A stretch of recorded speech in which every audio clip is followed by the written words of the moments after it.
Shalom Rocket. Shalom. Di VOC kali ini kita akan membahas tentang move on dari kekecewaan.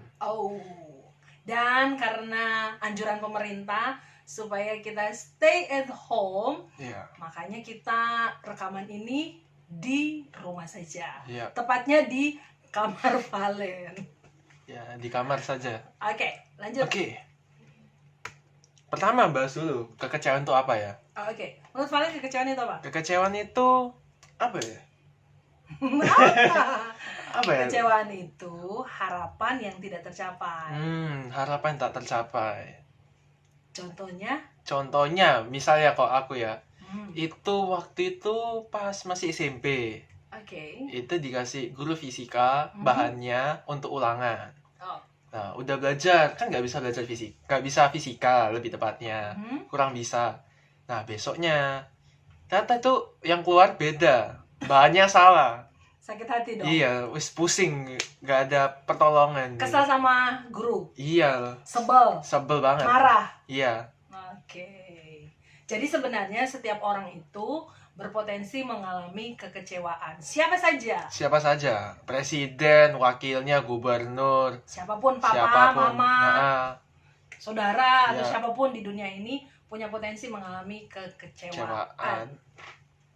Dan sudah mengadakan penelitian? Ya, ini saya melakukan penelitian, research. Lewat Google lebih tepatnya. Apa yang ditemukan? Orang yang mudah mengalami kekecewaan ada ciri-cirinya ternyata. Mari kita mengevaluasi apakah kita termasuk di dalamnya. Ya. Yang pertama, mudah tersinggung. Contohnya misalnya lagi di sekolah ya. Ada si Budi. Budi ini ngomong sama si Mawar. Lagi bahas sesuatu. Nah, misalnya juga ada satu temannya, Valen, di ujung. Itu ngeliatin. Nah, mereka pas lagi bahas-bahas ini, si Budi sama Mawar, si ini Valen ini kayak ada sensi-sensi gitu. Dia pikir lagi bahas tentang dia, padahal lagi bahas yang lain. Mudah tersinggung, sensi. Iya. Ciri-ciri berikutnya. Yang kedua, benci yang tidak beralasan dalam jangka waktu yang lama. Jadi kayak kepahitan gitu ya. Iya. Padahal orang yang membuat dia benci belum tentu ingat. Ya, membuat dia kecewa itu belum tentu dia tahu apa yang dia lakukan. Kasihan, rugi. Rugi sendiri. Terus ciri-ciri yang ketiga, sulit untuk memaafkan. Jadi kayak pernah sulit memaafkan? Tidak. Karena saya ini orangnya pelupa. Jadi untuk kalian yang berbuat salah, nggak apa-apa. Saya tuh pelupa kok, santai. Tapi jangan pemarah. Iya, nggak boleh. Sulit untuk memaafkan. Orang yang mengalami kekecewaan sulit untuk memaafkan.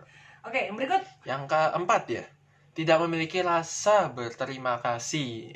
Karena kesel, sebel, jadi sulit untuk berterima kasih. Padahal dari kecil kita harus diajarkan untuk berterima kasih kan ya. Terus? Berikutnya, keras kepala dan suka menggerutu. Tok gitu maksudnya. Bukan kepalanya yang keras ini. Terus? Susah untuk diberitahu. Suka menggerutu. Karena dia tidak bisa berterima kasih, tidak bisa bersyukur, makanya menggerutu terus, ngomel terus. Terus? Berikutnya, suka mengkritik tajam yang menyakitkan hati.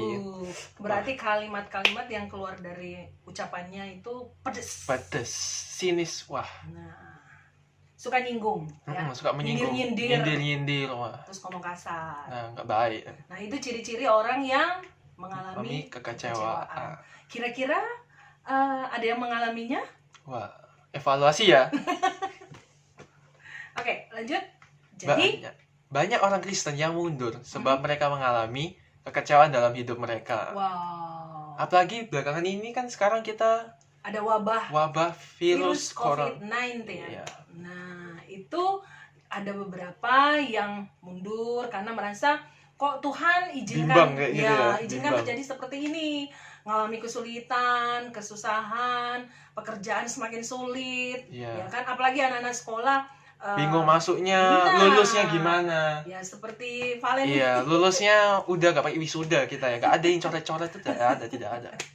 Oke, jadi mereka mengalami kekecewaan dalam hidup mereka. Ya. Wah, ini. Nah, apa tuh? Kita memiliki prinsip, Mbak. Dengerin baik-baik. Kita mau kasih kiat-kiat gitu ya. Iya. Supaya teman-teman, kita semuanya bisa menerapkan sehingga bisa menolong kita untuk move on dari kekecewaan. Ini prinsipnya tidak banyak. Hanya tiga saja. Oke. Kalau diikuti bisa diterapkan ya? Iya dong. Yang pertama apa, Valen? Yang pertama, hadapi kenyataan bahwa hal itu telah terjadi. Hadapilah. Let it flow. Oke. Di Alkitab ada kisah hidup seorang tokoh Alkitab yang dia kaya raya. Kaya raya. Tapi kemudian dia diizinkan mengalami harta bendanya semuanya. Ya. Lenyap, anak-anaknya meninggal, bahkan istrinya meminta dia untuk mengutuki Allah. Wah, tahu ini. Siapa? Ayub ya, Mas ya. Iya. Oke, Ayub bilang apa nih? Di Ayub 2 ayat 10 tertulis bahwa kita harus menghadapi kenyataan bahwa sesuatu yang terjadi sudah benar-benar terjadi. Nah, jadi prinsip yang pertama, menghadapi kenyataan. Ya, kalau memang kecewa, ya sudah kecewa. Ya. Gak usah apa? Gak usah kepahitan. Ya sudah kan, kekecewaan memang wajar. Lewat juga, ya kan? wajar. Ya. Yang kedua, harus mengakui perasaan kita. Tertulis di 2 Korintus 4 ayat 7. Berhentilah berpura-pura bahwa kita bisa mengatasi semua kelemahan kita. Dan jujurlah tentang diri kita sendiri bahwa kita sedang mengalami kekecewaan.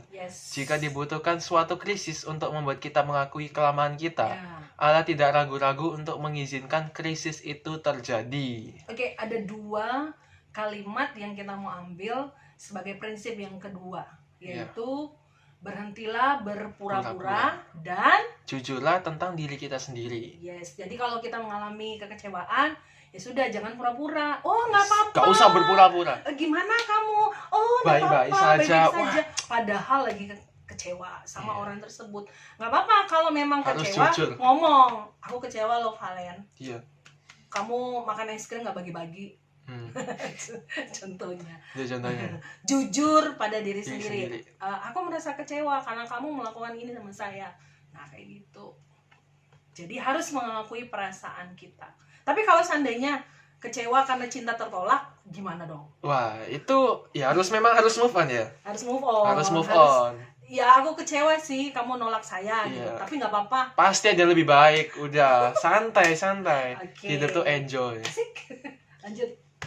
Ya, the last but not least, membawa rasa kecewa itu kepada Allah. Ya, mantap. Di Roma 8 ayat 28 sampai 29. Kita tahu sekarang bahwa Allah turut bekerja dalam segala sesuatu untuk mendatangkan kebaikan. Amen. Bagi mereka yang mengasihi Dia, yaitu bagi mereka yang terpanggil sesuai dengan rencana Allah. Sebab semua orang yang dipilihnya dari semula, mereka juga ditentukannya. Amin. Dari semula untuk menjadi serupa dengan gambaran anaknya, supaya ia anaknya itu menjadi yang sulung di antara banyak saudara. Iya, jadi sebenarnya setiap apa yang terjadi dalam kehidupan kita itu tidak pernah secara kebetulan. Kita kan anak Tuhan, percaya bahwa Tuhan selalu ada di dalam kehidupan kita. Jadi kalaupun diizinkan terjadi, ya kita percaya Tuhan mau mengajarkan sesuatu, ya kan? Dan pasti Tuhan menolong kita. Kalaupun kita diizinkan kecewa, ya sudah, move on saja. Jadi bawa itu di dalam doa kita. Iya, bawa ke Tuhan. Karena manusia juga tidak bisa diandalkan sepenuhnya kan ya? Iya, memang tidak bisa diandalkan. Firman Tuhan kan bilang, terkutuklah orang yang mengandalkan manusia. Ya kan? Ya. Harus mengandalkan Tuhan. Jadi kalau mengalami kecewa, ya sudah, datang kepada Tuhan dan curhat sama Tuhan. Daripada curhat sama orang, terus orangnya ember. Tambah masalah kan ya? Iya. Ya kalau nanggapinnya positif, kalau negatif. Ayo. Benar sekali. Oke, jadi 3 tadi apa saja dari pertama? Dari yang pertama, menghadapi kenyataan itu bahwa itu sudah terjadi. Oke, terus yang kedua? Harus mengakui perasaan kita. Yang ketiga, membawa rasa kecewa itu kepada Allah. 3 kiat ini, prinsip ini dilakukan, kita berdoa bersama-sama, teman-teman, semuanya kita bisa move on dari kekecewaan. Amin. Apapun yang terjadi dalam hidup kita, percaya Tuhan selalu menyertai kita. Amin. Amin. Ya, sekian itu saja dari VOC pada hari ini. Stay tune ya guys untuk berikutnya. Tetap semangat.